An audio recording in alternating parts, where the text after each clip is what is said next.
All the way Mumbai से आया हुआ है मैक रिपेयर करने के लिए इजी फिक्सिट पुणे के अंदर। कितने पीसेस हैं चलिए देखते हैं। 1 2 3 4 5 6 7 8 9 10। सो टोटल 10 पीसेस हैं एंड सभी के सभी ये मैकबुक प्रो A2141 है एंड इसमें क्या क्या इश्यूज़ है इसके ऊपर लिखा हुआ है, आप देख सकते हैं। सो चलिए मैं आपको दिखाता हूँ स्टेप बाय स्टेप्स। ये देखिए, ये दूसरा डिवाइस है एंड ये देखिए ये तीसरा डिवाइस है। ये देखिए ये है चौथा डिवाइस। सो गाइस ये जो डिवाइसेस हैं ये डिवाइसेस मैं रिपेयर करने वाला हूँ आप लोग के साथ में एंड एवरी सिंगल चीज़ों को मैं डिस्कस करूँगा क्या स्पेसिफिक के अंदर है इशू। सो वीडियो के अंत तक बने रहें एंड पूरा का पूरा वीडियो देखें एंड देखते हैं इन सभी लॉजिक बोर्ड्स को मैं कितने समय में रिपेयर करूँगा।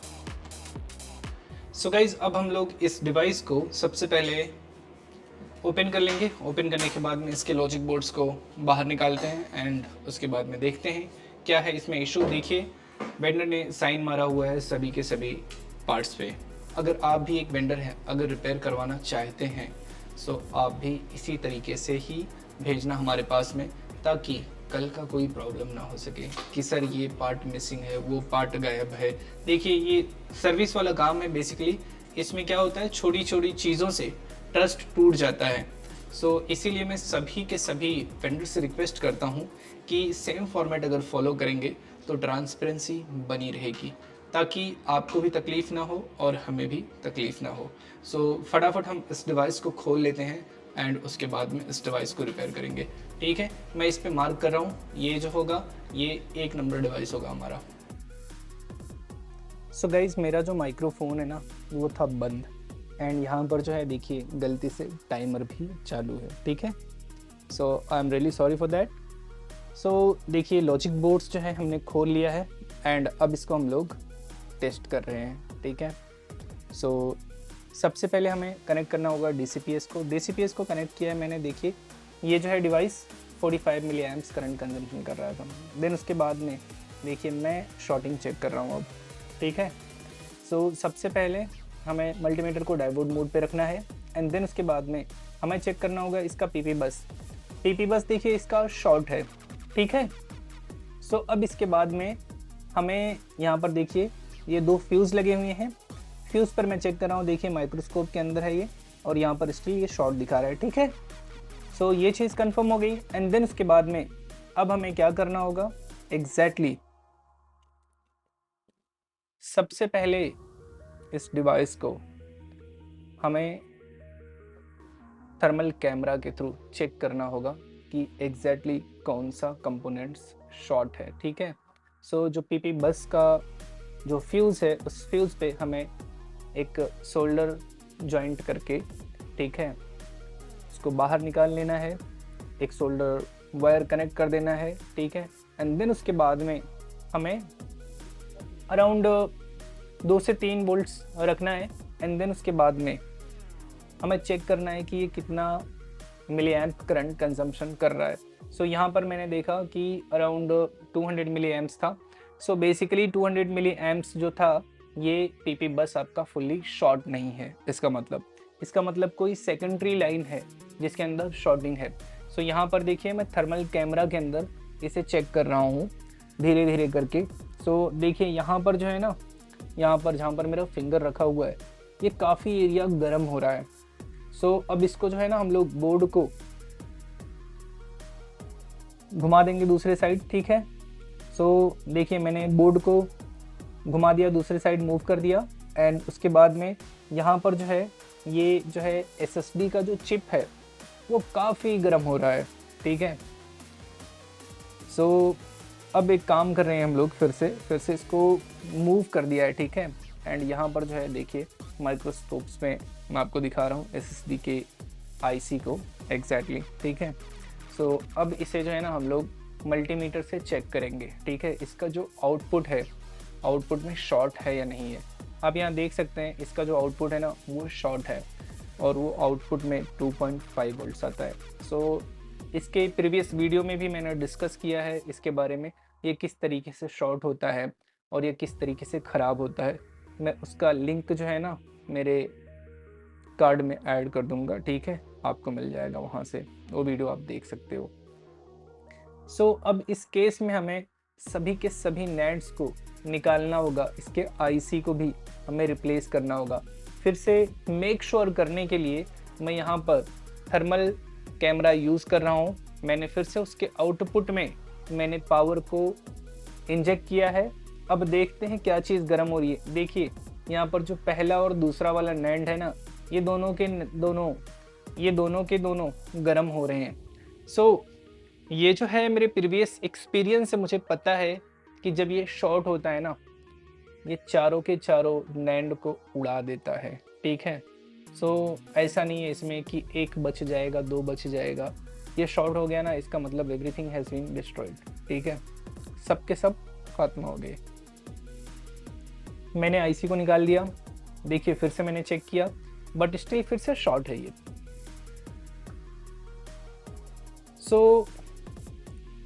अब जो है ना, अब हमें आईसी को निकालना होगा। जो नैंड आईसी है ना, नैंड आईसी को निकालना होगा, निकाल करके चेक करना होगा। मीनवाइल मैं इसका जो लेड है ना आईसी का, वो मैं क्लीन कर लेता हूँ, ठीक है। इसको क्लीन कर लीजिए एंड देन उसके बाद में now it's time to remove all the NANDs. आपको नैंड्स निकालने के लिए बहुत ही केयरफुल रहना होगा, ठीक है, क्योंकि नैंड निकालने में ना काफ़ी लोग मिस्टेक करते हैं। तो नैंड किस तरीके से निकालना है एग्जैक्टली मैं आपको गाइडलाइन देने वाला हूँ, ठीक है। आप उसे बड़े ध्यान से देखिए। देखिए अभी भी शॉर्ट है, मैंने क्लियर कर दिया, ठीक है, सब कुछ, बट स्टिल यहाँ पर शॉर्टिंग्स है अभी भी। अब जो है ना, नैंड का ग्लू कट कैसे करना है ये बहुत ज़रूरी है। देखिए यहाँ पर मेरा जो हॉट एयर का टेम्परेचर है वो है 390 और इसका जो एयर है दैट इज़ 90 प्लस, 90 प्लस आप रख लीजिए। एंड आपको करना होगा नैंड को गर्म करने के बाद में उसके साइड के एज के ग्लू को आपको करना होगा क्लीनिंग करने के बाद में आपको केयरफुली उसे करना होगा लिफ्ट। लेकिन मैं क्लीनिंग कैसे कर रहा हूँ ये बहुत ही इम्पोर्टेंट स्टेप है, ठीक है। बड़े सारे टेक्नीशियंस हैं जो यहाँ पर फेल हो जाते हैं। बोलते हैं कि मैंने सभी चीज़ें अच्छे से इंस्टॉल कर दी है सर, मैं तो आईफोन कंटिन्यू स्वैप करता हूँ, बट सर फिर भी ये हो नहीं रहा है फ्लैश। एग्जैक्टली आप जो मिस्टेक्स करते हो वो यही है मिस्टेक्स आपकी, कि साइड्स के जो कंपोनेंट्स हैं वो हो जाते हैं लूज़ और आपको लगता है कि सभी की सभी चीज़ें कनेक्टेड है। ये आईफोन के जैसा नहीं है बेसिकली, लेकिन कुछ चीज़ें जो है ना वो डिस्कनेक्ट हो जाती है और वो ग्लू के अंदर रहती है, पता तो चलता नहीं है एंड आप उसमें परेशान रहते हो। मैं किस तरीके से क्लीन कर रहा हूँ ना, आप इसी तरीके से क्लीन करिए, ठीक है, इसमें बिल्कुल प्रॉब्लम्स नहीं आती है। ये मेरा खुद का एक्सपीरियंस है जो मैं आपको फ्री में शेयर कर रहा हूँ। मैं जिस तरीके से क्लीन कर रहा हूँ आप इसे ऐसे ही क्लीन करना, आपको नहीं आएगा प्रॉब्लम। देखिए मैंने चारों जो नैंड से उसके ग्लू क्लीन कर दिए। अब यहाँ पर जो पांचवा नैंड है ना जो दूसरे साइड लगा हुआ है और छठा नैंड, ठीक है, उनको भी मैं क्लीन करूँगा। इसमें टोटल 6 नैंड लगे हुए हैं। ये 1 TB वाला बोर्ड है, ठीक है। अब मैं इसे निकाल रहा हूँ, ठीक है, मैं इसे निकाल रहा हूँ। इसको निकालना कैसे है ये भी एक आर्ट है। जब आप अच्छे से निकाल लोगे ना तो इसको जो है ना नैंड का जो सरफेस है ना पीसीबी का, उसे आपको पूरा का पूरा क्लीन नहीं करना पड़ेगा। उस पर सिर्फ और सिर्फ लेड घुमा करके लेबल कर देंगे ना, आपका काम हो जाएगा, समय आपका बच जाएगा। देखिए मैंने 2 नैंड्स निकाल दिए। अब ये साइड में आया हूँ मैं, ठीक है, ये साइड्स के भी नैंड्स मैं निकाल रहा हूँ। एंड आपको जब नैंड्स निकाल रहे हो तो जो उसके आजू बाजू में कंपोनेंट्स लगे हुए हैं वो साइड्स में आप अपने हॉट एयर स्टेशंस मत लेकर के जाइए, अदरवाइज वो कंपोनेंट्स लूज हो जाएंगे, ठीक है। मैं किस तरीके से निकाल रहा हूँ देखिए, ये बहुत ज़रूरी है। Just follow me and definitely आप जब काम करोगे ना तो आपको एरर्स नहीं आएंगे।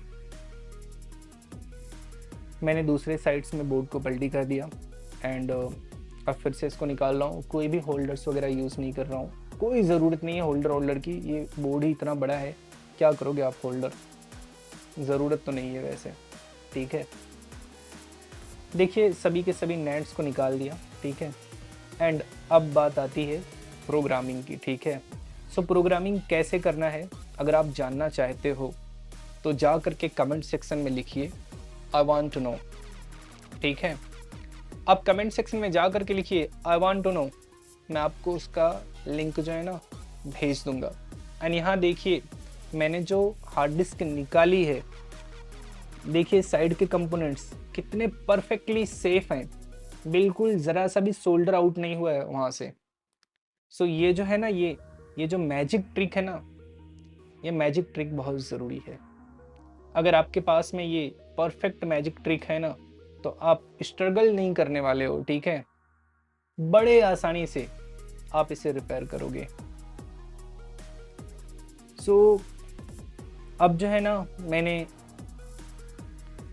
निकाल दिया, आपको दिखा दिया।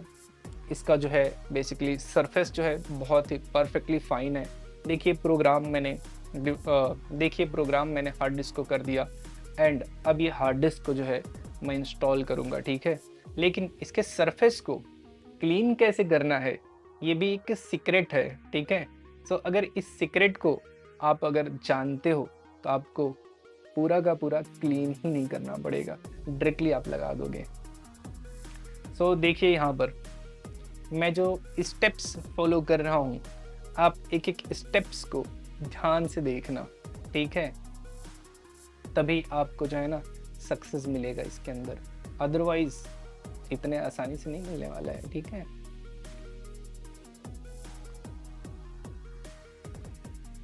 सो यहाँ देखिए मैंने थोड़ा सा सोल्डर फ्लक्स अप्लाई किया है एंड देन उसके बाद में मैंने सोल्डर टिन ले लिया। ठीक है, सोल्डर टिन ले लिया। अब मेरा जो टेम्परेचर है मेरा जो टेम्परेचर है सोल्डरिंग आयरन का वो होगा अराउंड 380 to 390।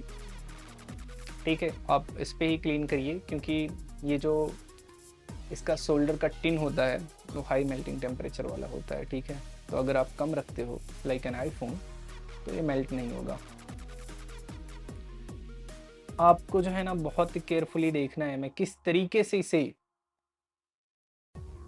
कर रहा हूँ क्लीन। ठीक है, आप केयरफुली इस चीज़ को देखिए एंड देन उसके बाद में अगला जो प्रोसेस है जो मैं आपको बताऊंगा वो बहुत ही इम्पोर्टेंट है, बहुत ही इम्पोर्टेंट है।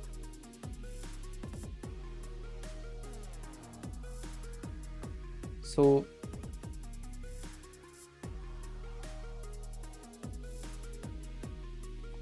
यहाँ पर देखिए मैंने क्लीनिंग स्टार्ट कर दी है। ठीक है,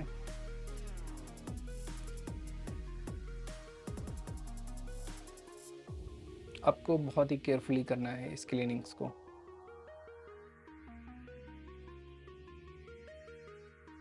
यहाँ पर जो है अगर क्लीनिंग में आपने गलती की तो समझ लीजिए जब नैंड आप लगाओगे उस समय अब काम होने वाला नहीं है, क्योंकि ये जो है ना एक एक होल है उसके अंदर। ठीक है, उस होल के अंदर जब तक आपका सोल्डर फिल नहीं होगा तब तक वो होल जब तक वो होल ऊपर नहीं आता है तब तक आपका नैंड का पैड जो है ना वो कनेक्ट नहीं होगा। सिर्फ और सिर्फ मेरे सोल्डरिंग आयरन मूव नहीं हो रहे हैं, आप उसे केयरफुली देखिए। ठीक है, इसी तरीके से आपको करना होगा। सो ये जो मेथड है ये सभी के सभी नैंड के सरफेस के लिए अप्लाई होगा। सभी के सभी सरफेस को इस तरीके से आप कर लीजिए क्लीन एंड देन उसके बाद में आगे की चीज़ों को हम देखते हैं।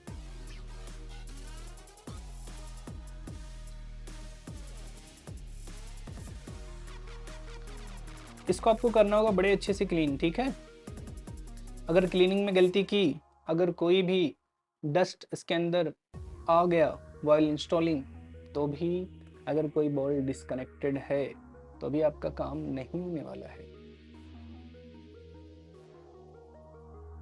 ठीक है, सो ये जो स्टेप्स मैं बता रहा हूँ, ये स्टेप्स आपको बड़े ध्यान से करना होगा। ठीक है, देखिए मैंने कितना अच्छे से क्लीन कर लिया है, बॉल्स इसके बड़े बड़े हैं सब, ताकि जब आप नैंड इसका लगाओगे तो आराम से बॉल टू बॉल ये कनेक्ट हो जाए। जहाँ पर मुझे लग रहा है मैं मेरे ट्वीज़र से उसको थोड़ा सा हल्का सा बराबर कर दे रहा हूँ। ठीक है, अगर कहीं मुझे फील होता है तो मैं ब्लेड्स भी यूज़ करता हूँ उसको बराबर करने के लिए। आप विक मत यूज़ करना, ठीक है, कि विक करके उसको फ्लैट कर दूँ। जब वो नीचे चले जाएगा तो दिक्कत हो जाएगी, आपके नैंड के बॉल जो है ना वो कनेक्ट नहीं होंगे आसानी से। ठीक है, तो उसको आपको ऊपर ही रखना होगा। और नैंड के बॉल वैसे भी बड़े बड़े हैं, ठीक है, तो शॉर्ट नहीं होंगे। अब मैं दूसरे साइड का मेरा जो है आईसी उसे निकाल रहा हूँ। ठीक है, उसको निकाल करके मैं अदर साइड में लगाऊंगा, क्योंकि यहाँ पर 6 नैंड थे। सो जब 6 नैंड थे तो मैंने 4 ही नैंड सिर्फ इंस्टॉल किया है, 2 नैंड तो मैंने इंस्टॉल नहीं किया है। 2 नैंड मैंने इंस्टॉल नहीं किया है, सो सिर्फ और सिर्फ 4 नैंड इंस्टॉल किया है। तो एक साइड के पोर्ट को मैंने परमानेंटली बंद ही करना है, क्योंकि उस आईसी का कोई यूज़ नहीं है। तो वही आईसी मैं दूसरे वाले साइड में लगा दे रहा हूँ। ठीक है, सो इससे आपका आईसी का भी खर्चा बच जाएगा एंड आपका काम भी हो जाएगा। सो ये जो है बेसिकली ये बहुत ही एफिशिएंट मेथड है। इस मेथड को फॉलो करके आप अपने डिवाइस को रिपेयर कर सकते हो। 1 TB के डिवाइस को मैंने 512 बनाया, कस्टमर का डिमांड था। ठीक है, मेरा डिमांड कुछ भी नहीं है इसमें। कस्टमर ने बोला सर पैसे बहुत ज़्यादा हो रहे हैं, आई कांट पे। मैंने बोला ठीक है 512 करवा लो। ही वॉज एग्री, मैंने 512 कर दिया। 1 TB को 512 कैसे करना है मैंने वो चीज़ आपके साथ डिस्कस कर ली। ठीक है, एंड आईसी भी मुझे नया नहीं लगाना पड़ा इसमें। देखिए मैंने मैंने जो दूसरे वाले साइड थे उस साइड से निकाल करके इधर लगा दिया है। सो स्पेशली ये जो है ना ये बहुत ही क्रूशियल इंफॉर्मेशन है। सो अगर आप जानना चाहते हो इसकी सीक्रेट्स को तो डेफिनेटली आप कमेंट सेक्शन में जा करके लिखिए सर मैं जानना चाहता हूँ कि 4 नैंड कैसे लगाना है 6 नैंड की जगह पर। इसका भी डिटेल गाइड मैं आपको भेजूंगा। 4 नैंड कैसे लगाना है 6 नैंड की जगह पर। एंड अगर आप सीखना चाहते हो, मास्टरी करना चाहते हो, तो हमारा अपकमिंग कोर्स जो है आप वो ज्वाइन कर सकते हो। नीचे डिस्क्रिप्शन में सभी डिटेल्स अवेलेबल है, आप वहाँ जा करके चेक कर सकते हो। वहाँ से आप हमें कांटेक्ट कर सकते हो। कांटेक्ट करके अगर कुछ क्वेरी हो आपकी तो आप पूछ सकते हो एंड डेफिनेटली हम आपको रिप्लाई करेंगे। मीनवाइल आपके नैंड्स भी जो थे वो सभी के सभी रिबॉल्स हो रहे हैं। सो आई होप आप लोग को रिबॉलिंग्स तो पता ही होगी। वैसे मेरे चैनल पे मोस्टली जो टेक्नीशियंस हैं I think they are quite experts. IPhone वाले हैं, विंडोज़ वाले भी हैं। अगर आप विंडोज़ के टेक्नीशियंस हो तो I think you might be enjoying more, क्योंकि रिबॉलिंग्स वगैरह में आपको दिक्कत होती है। सो आपको चिंता करने की ज़रूरत नहीं है। जब आप यहाँ पर आओगे ना तो एवरी सिंगल थिंग्स आपको सिखाया जाएगा, आपको बताया जाएगा, कोई भी चीज़ छूटने वाली नहीं है। नैंड रिबॉल कर दिया, अब देखिए मैं नैंड को इंस्टॉल कर रहा हूँ। अगर आप सेमेटिक्स से फैमिलियर हो तो आप सेमेटिक्स खोल करके एक बार देख लेना। यहाँ पर कुछ मैंने आपके सरल भाषा में कहूँ अगर तो यह है जुगाड़। 6 नैंड की जगह मैंने 4 नैंड लगाया है। ठीक है, सो ये स्टिल मिस्ट्री है कि कैसे लगा रहे हो। यहाँ पर 2 नैंड भी लगा सकते हैं, बट 2 नैंड मैं रिकमेंड नहीं करता हूँ, क्योंकि मुझे पता है जो स्पीड होती है इस लैपटॉप्स की काफ़ी पुअर हो जाती है। अगर आप एक ग्राफिक वाले हो तो आप इस पर ढंग से काम नहीं कर पाओगे। तो प्रैक्टिकली मैं किसी क्लाइंट्स के साथ चीट नहीं करना चाहता हूँ, ठीक है। सो 2 नैंड मैं नहीं रिकमेंड करता हूँ कि इस पर आप लगाओ, कंपनी ने भी नहीं लगा करके दिया है। 6 PCI रेल की जगह आप 4 यूज़ कर लो, फिर भी एक एवरेज होता है, ठीक है। 6 की जगह आप 2 यूज़ करोगे, ये कौन सा एवरेज है, मर ही जाएगा ना उसमें स्पीड, तो स्पीड नहीं देगा। सभी के सभी नैंड देखिए मैंने इंस्टॉल कर दिया, मैंने कुछ भी ग्लू वगैरह क्लीन नहीं किया है। एंड मैं जो फ्लक्स यूज़ कर रहा हूँ ये भी बहुत इम्पोर्टेंट रोल प्ले करता है। अगर आप जानना चाहते हो कि कौन सा फ्लक्स मैंने यूज़ किया है तो जा करके कमेंट सेक्शन में लिखिए, सर आपने फ्लक्स कौन सा यूज़ किया है, डेफिनेटली आपको बता दिया जाएगा। सो सभी के सभी चीज़ें यहाँ पर मैंने कर दी इंस्टॉल्ड, ठीक है। ये हो गया इंस्टॉल्ड, अब इसे ठंडा कर लेना है। ठंडा करने के बाद में ठंडा कर लेने के बाद में आगे का स्टेप क्या होगा, आपने सब कुछ तो कर दिया, ठीक है, लेकिन आगे का स्टेप क्या होगा, ये जो स्टेप मैं बता रहा हूँ ना, ये सबसे ज़रूरी है। कुछ लोग घाई गड़बड़ में क्या करेंगे, कनेक्ट कर देंगे DCPS से, पावर सप्लाई से कनेक्ट करने के बाद क्या हो जाएगा, अगर 2.5 वोल्ट शॉर्ट हो गया है तो सीधा सीधा उड़ा देगा नैंड को, 4 के चारों नैंड उड़ जाएंगे, आपका पैसा हो जाएगा बर्बाद, ठीक है। यहाँ पर आपको करना है टेस्ट करने के बाद में आपको कनेक्ट करना होगा DCPS से, ठीक है। यहाँ पर देखिए डिवाइस मेरा कनेक्ट हो गया, ठीक है। मैं इसको DFU के अंदर इंटर किया था, अब इसे मैं रिस्टोर कर रहा हूँ, ठीक है। ये जो है डिवाइस ये रिस्टोर हो जाएगा अब, एंड देन उसके बाद में रिस्टोर जब परफेक्टली हो जाएगा तो यहाँ पर एक लॉक का सिंबल्स आता है, ठीक है। वो सिंबल्स आया इसका मतलब हो गया। यहाँ देखिए आप एम्पियर करंट जैसे ही 1 एम्प के आसपास पहुँच गया, इसका मतलब आप समझ लीजिए कि एप्पल लोगो आ गया, कोई भी एरर नहीं है, आपने ढंग से काम कर दिया है और आपका काम हो गया। ये देखिए ये जो सिंबल है ना, ये सिंबल आ गया, आपका डिवाइस परफेक्टली रिस्टोर हो गया।